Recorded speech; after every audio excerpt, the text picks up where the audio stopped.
بسم اللہ الرحمن الرحیم۔ شادی کے بعد کافی عرصے تک اس کی اولاد نہیں تھی۔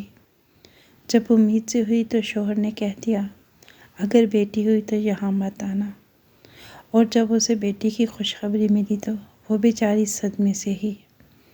جب سعدیہ کی شادی ہوئی تو اس کے سسرال والوں نے سعدیہ کے والدین سے تقاضا کیا کہ آپ لوگ جہیز کی جگہ 10 لاکھ روپے دے دیجیے گا، کیونکہ ہمیں اپنے ایک بچے سلیمان کو فرانس بھیجنا ہے۔ سعدیہ بانو کے ماں باپ نے چپ چاپ سعدیہ بانو کی سسرال والوں کی اس شرط کو قبول کر لیا، کیونکہ یہ اس زمانے کی بات ہے جب ان کی سوچ یہی تھی کہ ایک بار بیٹی کی بات جس جگہ پر پکی ہو گئی پھر اسی جگہ پہ شادی کرنی ہے، اور جس جگہ ایک بار شادی ہو گئی پھر چاہے جیے یا مرے لیکن اسی گھر میں رہے۔ طلاق کو لوگ بہت بری چیز سمجھتے تھے، لہٰذا سعدیہ بانو کے ماں باپ نے یہ جان لینے کے باوجود کہ وہ لوگ شادی سے پہلے ہی شرائط رکھ رہے ہیں، بجائے اس کے کہ وہ سعدیہ بانو کے اس رشتے سے اس کے سسرال والوں کو جواب دیتے تھے، انہوں نے چپ چاپ یہ شرط مان لی، کیونکہ بقول ان کے اگر جہیز اکٹھا کیا جائے تو بھی تقریباً 10 لاکھ روپیہ لگ ہی جائے گا، لہٰذا خاموشی سے ہم 10 لاکھ روپے کا ارینج کر دیتے ہیں۔ ان لوگوں نے 10 لاکھ روپے کا ارینج کیا اور سعدیہ بانو کے ہونے والے شوہر منصور کے حوالے کر دیا۔ اس طرح سعدیہ بانو بیاہ کر منصور کے ساتھ اس کے گھر چلی گئی۔ منصور 2 بہنوں کا اکلوتا بھائی تھا، ایک بہن جو کہ منصور سے 5 سال بڑی تھی، اس کی شادی ہوئی، اس کا ایک ہی بیٹا تھا۔ سلیمان منصور کی بہن جس کا نام فائزہ تھا، اپنی شادی کے 12 سال بعد اپنے شوہر کے ساتھ اچانک ایک ایکسیڈنٹ میں انتقال کر گئی۔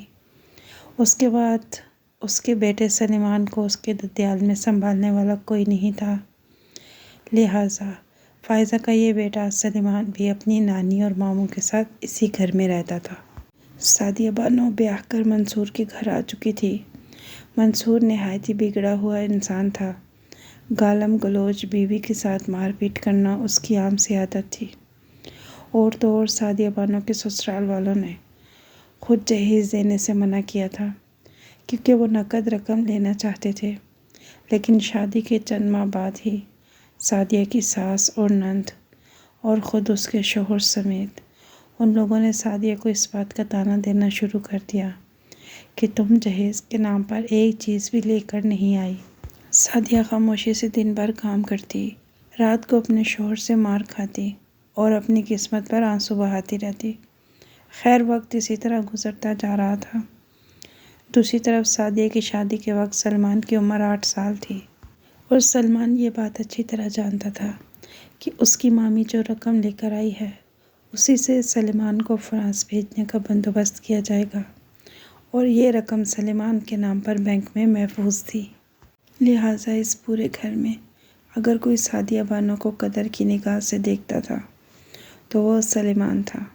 سلیمان اور سعدیہ کی شادی کو 4 سال ہو چکے تھے، مگر ابھی تک وہ لوگ اولاد کی نعمت سے محروم تھے، اور منصور کے ہاتھ سعدیہ کو مارنے پیٹنے کا ایک اور بہانہ لگ چکا تھا کہ وہ ابھی تک منصور کو ایک وارث تک نہ دے سکی۔ شادی کے 5ویں سال اللہ تعالیٰ کو سعدیہ کی بے بسی پر ترس آیا۔ اب وہ ماں بننے والی تھی، لیکن اس نازک وقت میں بھی سعدیہ کے سسرال والوں نے ظلم اور بے حسی کی حد کر دی۔ حتیٰ کہ جب ڈیلیوری کا وقت قریب آیا تو سعدیہ کی ساس اور شوہر نے یہاں تک کہہ دیا کہ اگر بیٹا ہوا تو اسے لے کر یہاں آ جانا، لیکن اگر بیٹی ہوئی تو اسے یہاں آنے کی ضرورت نہیں، تم واپس اپنے گھر چلی جانا۔ سعدیہ بہت گھبرائی ہوئی تھی، وہ اللہ تعالیٰ سے ہر وقت رو رو کر دعا کرتی کہ یا اللہ اسے بیٹا عطا کر دے۔ خیر اسی طرح دھڑکتے دل کے ساتھ ایک ایک کر کے یہ عرصہ بھی مکمل ہو گیا، اور جس دن بچے کی پیدائش ہوئی وہ اکیلی رکشے میں بیٹھی ہاسپٹل پہنچی۔ اس کو دیکھنے اور سننے والا کوئی بھی نہیں تھا۔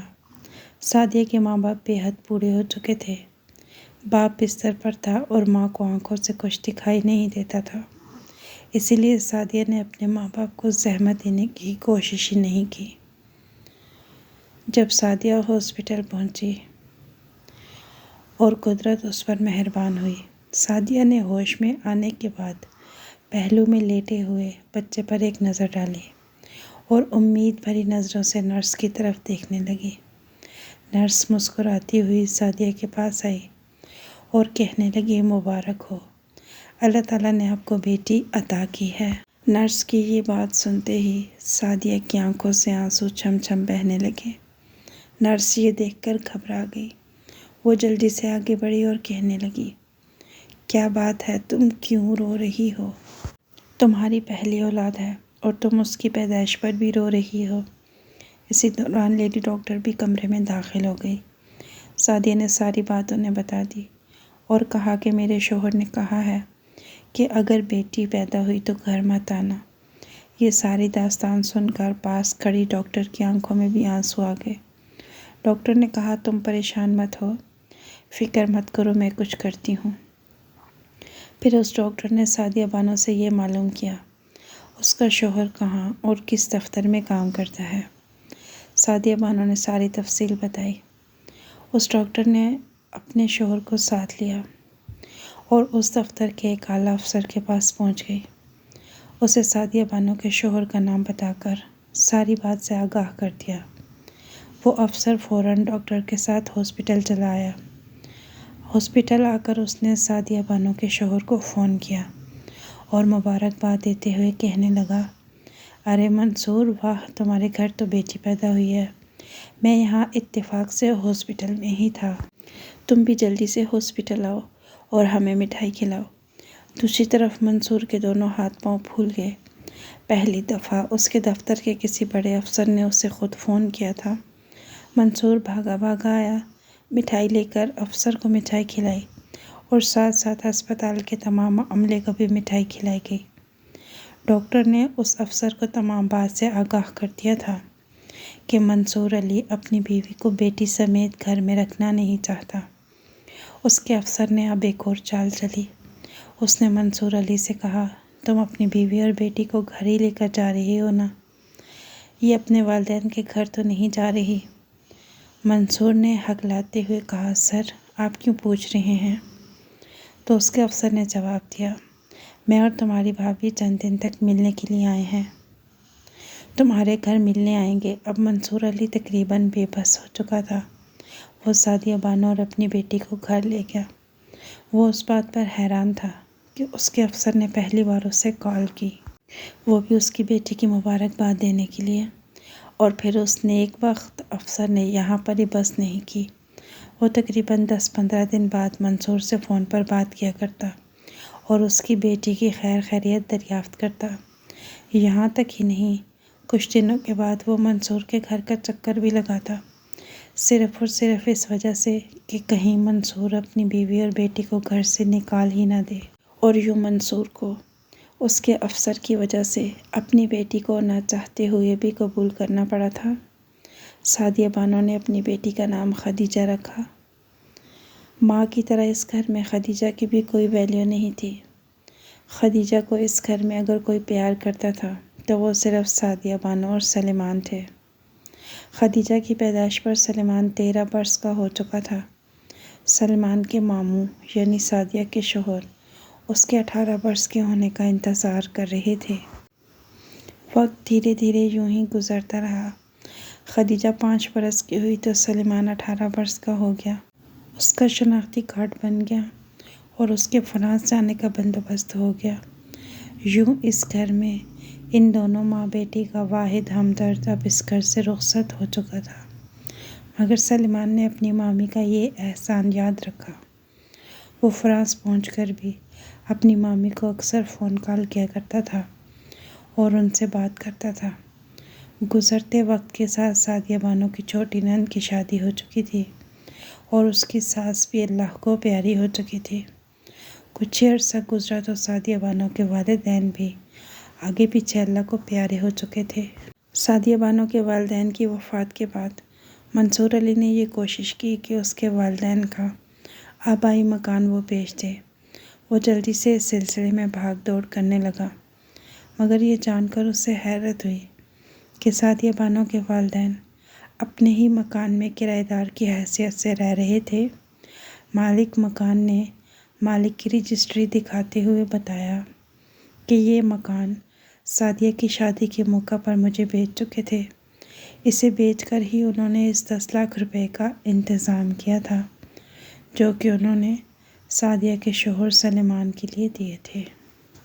اور یوں وہ دونوں میاں بیوی اپنے ہی مکان میں خاموشی سے کرایہ دار کی حیثیت سے رہنے لگے۔ اور تو اور مالک مکان نے بتایا کہ سعدیہ کے والدین نے اس سے التجا کی تھی کہ جب تک وہ دونوں زندہ ہیں اس بات کو اپنے تک ہی محدود رکھنا کہ وہ یہ مکان بیچ کر اس میں کرایہ دار کی حیثیت سے رہ رہے ہیں۔ یہ بات سن کر سبھی ششدر رہ گئے اور سعدیہ کی آنکھوں میں آنسو آ گئے، یہ جان کر کہ اس کے والدین نے اپنی اکلوتی بیٹی کے لیے کیا کچھ کیا تھا۔ خیر وقت یوں ہی دھیرے دھیرے گزرتا رہا اور نہ چاہتے ہوئے بھی خدیجہ اپنے باپ کے گھر میں پروان چڑھ رہی تھی، گو ایک ناپسندیدہ ہستی کے طور پر ہی صحیح، مگر وہ بچپن کی دہلیز کو پار کر کے لڑکپن اور لڑکپن سے جوانی کی دہلیز پر قدم رکھنے لگی تھی۔ اسی دوران ایک اور حادثہ پیش آیا۔ خدیجہ کا باپ ایک ہاتھ سے معذور ہو گیا تھا۔ اب دونوں ماں بیٹی جی جان سے اس کے آگے جھک گئی، یعنی اس کی خدمت کرنے لگی۔ منصور علی کو معذوری کی حالت میں اس کی اپنی بیوی اور بیٹی کی قدر ہوئی۔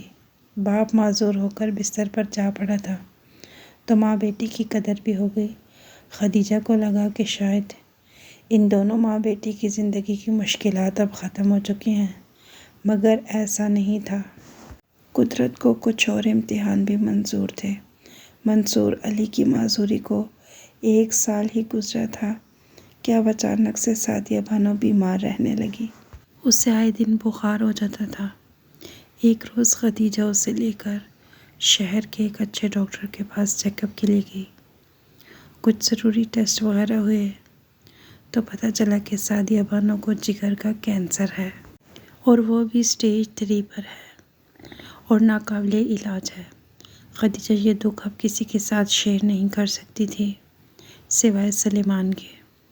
اس نے سلیمان کو فون کیا اور بتایا تو سلیمان نے اسے تسلی دی اور کہا کہ پریشان مت ہو، میں پیسے بھیجتا رہوں گا، تم مامی کا پراپر طریقے سے علاج کروانا۔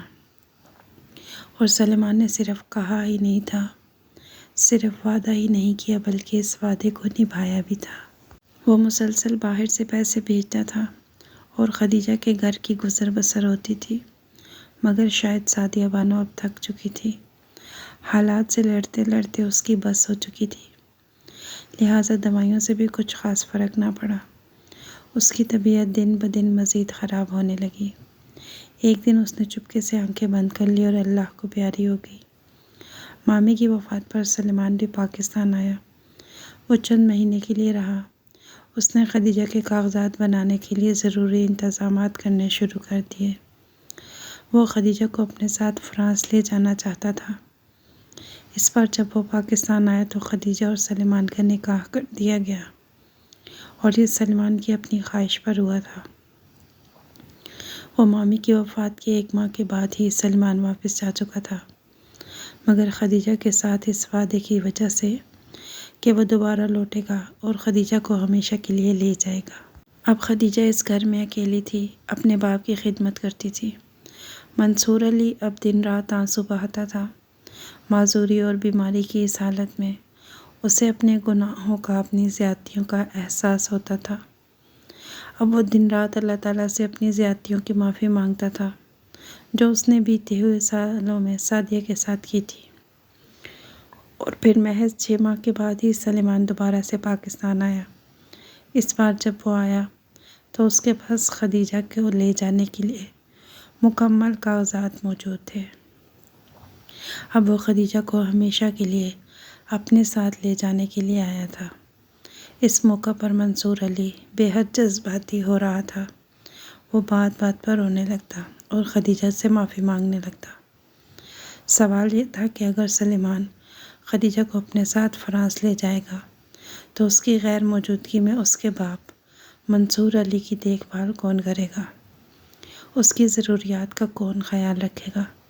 کیونکہ منصور علی تو معذور ہو کر مکمل طور پر بستر کا ہو چکا تھا۔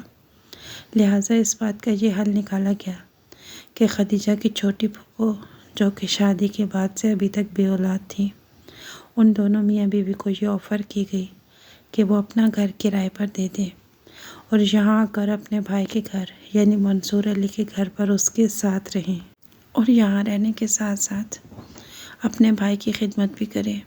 مگر جانتے ہیں یہاں پر کیا ہوا؟ منصور علی کی سگی بہن نے یہ شرط رکھی کہ اگر یہ مکان جس میں اس وقت منصور علی رہائش پذیر ہے اس کے نام کر دیا جائے تو وہ اس گھر میں آ جائے گی اور اپنے بھائی کی خدمت بھی کرے گی۔ جب منصور علی کے سامنے صورتحال کو رکھا گیا تو بے اختیار اس کی آنکھوں میں آنسو آ گئے۔ وہ خود تو اب معذوری اور بیماری سے لڑ رہا تھا، مکان کو اس نے کیا کرنا تھا؟ لہٰذا اس نے اس بات کی رضامندی دے دی کہ اس کا یہ مکان اس کی چھوٹی بہن کے نام کر دیا جائے، کیونکہ خدیجہ کو اب اس کی ضرورت نہیں تھی۔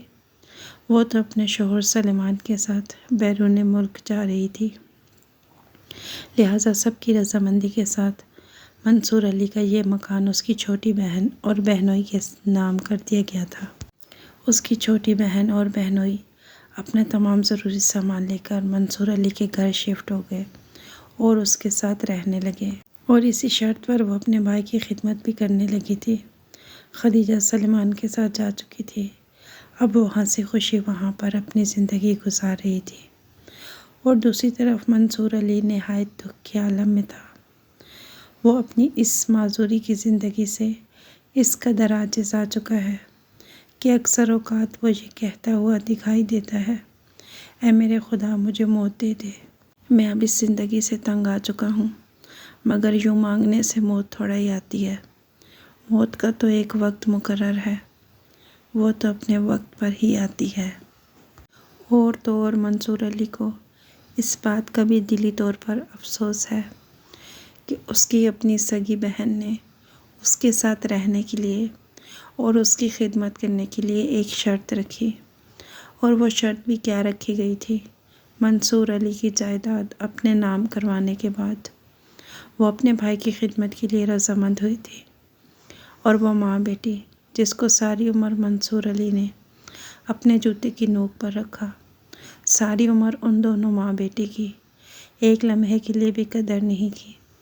سعدیہ بانو تمام عمر منصور علی اور اس کے گھر والوں کی خدمت کرتی رہی، اور تو اور راتوں کو منصور علی تمام دن بھر کا غصہ سعدیہ کے بدن پر نکالتا، اسے خوب مارتا پیٹتا، اپنا غصہ ٹھنڈا کرتا۔ اس کے علاوہ اس نے خدیجہ کے وجود کو قبول کرنے میں بھی سالوں لگا دیے تھے۔ اپنی بیٹی کی طرف جب بھی دیکھا حقارت اور غصے کی نظر سے ہی دیکھا، اور پھر معذوری اور بیماری کے عالم میں اس کے کام کون آیا؟ یہی دونوں ماں بیٹی۔ ان دونوں نے جی جان سے منصور علی کی خدمت کی۔ یہ تو قدرت نے اور بیماری نے سعدیہ بانو کو مہلت ہی نہ دی، ورنہ سعدیہ بانو تو شاید اب بھی منصور علی کی جی جان سے خدمت کرتی۔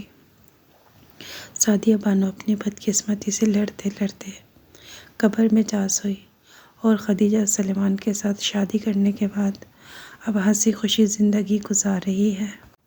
اور اس کہانی کا سب سے اہم کردار منصور علی بستر مرگ پر اپنی موت کا انتظار کر رہا ہے۔ وہ اس قدر کمزور اور لاغر ہو چکا ہے کہ اکثر لوگ اسے پہلی نظر میں دیکھ کر پہچان ہی نہیں پاتے کہ یہی منصور علی ہے۔